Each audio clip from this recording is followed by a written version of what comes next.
بسم اللہ الرحمن الرحیم۔ حضرت امام علی ابن ابی طالب علیہ السلام نے ارشاد فرمایا، جب عقل کامل ہو جائے تو کلام گھٹ جاتا ہے، یعنی عقل مند آدمی زیادہ کلام نہیں کرتا۔ جسم ایک دکان ہے اور زبان اس کا تالا۔ تالا کھلتا ہے تو معلوم ہوتا ہے کہ دکان سونے کی ہے یا کوئلے کی۔ گفتگو دوا کی مانند ہے کہ جس کی قلیل مقدار فائدہ پہنچاتی ہے اور زیادہ مقدار ہلاک کر دیتی ہے۔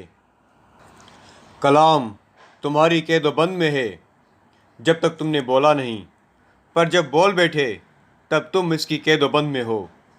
اس لیے اپنی زبان کی حفاظت اس طرح کرو جس طرح سونے اور چاندی کی حفاظت کرتے ہو، کیونکہ کچھ باتیں ایسی ہوتی ہیں جو کسی بڑی نعمت کو چھین لیتی ہیں اور مصیبت نازل کرتی ہیں۔